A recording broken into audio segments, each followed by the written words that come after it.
আজকে আমার পছন্দের একটি মাছ রান্না করব, সেটা হলো চিংড়ি মাছ। আসসালামু আলাইকুম, কেমন আছেন আপনারা সবাই? আশা করি অনেক ভালো আছেন। আজকে আমি খুবই সিম্পলভাবে রান্না করব চিংড়ি মাছ। জানি এটা সবারই খুবই পছন্দের আর সবাই রান্না করতেও জানে, তবুও আমি শেয়ার করলাম। আপনাদের মাঝে আমার রান্নাগুলো শেয়ার করতে আমার খুবই ভালো লাগে। যদি ভালো লাগে তাহলে প্লিজ আমার চ্যানেলটিকে সাবস্ক্রাইব করে দেবেন। তো দেরি না করে চলুন শুরু করি। মাছগুলো তো আমি ভেজে নিয়েছি, তারপরে আমি এই যে কিছুটা পেঁয়াজ বাটা দিয়ে দিলাম। এটাকে আমি একটু ভেজে নেব। ভেতরে রসুনও ছিল, আসলে প্রথমবার এভাবে কথা বলছি তো এই জন্য ভুলে গিয়েছি। তারপর এর ভিতরে দিয়ে দিলাম মরিচ গুঁড়া, হলুদ গুঁড়া, ধনিয়া গুঁড়া দিয়ে একটুখানি কষিয়ে নিলাম। কষানো হয়ে গেলে আমি এর ভিতরে দিয়ে দেব সামান্য একটু পানি।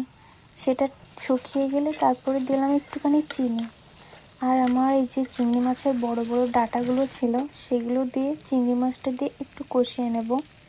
তেল উঠে এলে তারপরে একটু দুধ দিয়ে দেব। দুধটা দিলে অবশ্য ভালো লাগে খুবই রান্নাটা, এজন্য আমি দুধ দিয়েই সবসময় রান্না করি। গরুর দুধ না থাকলে প্যাকেটের দুধই দিয়ে দিই। যখন বলক উঠে আসবে, মাছটা সিদ্ধ হয়ে যাবে, যখন বুঝতে পারবো যে মাছটা আমার নামানোর সময় হয়ে গিয়েছে, তখন আমি একটু গরম মশলা বাটা দিয়ে দেবো আর উপর থেকে একটু জিরার গুঁড়া। আমি ভাজা জিরাটা খেতে পছন্দ করি, এজন্য দিই, আপনারা নাও দিতে পারেন। এটা ছিল আমার ছোট্ট একটি চেষ্টা, আমার ফার্স্ট ব্লগ। যদি ভালো লাগে অবশ্যই পাশে থাকবেন আর পারলে আমাকে একটু সাপোর্ট করবেন। Thank you.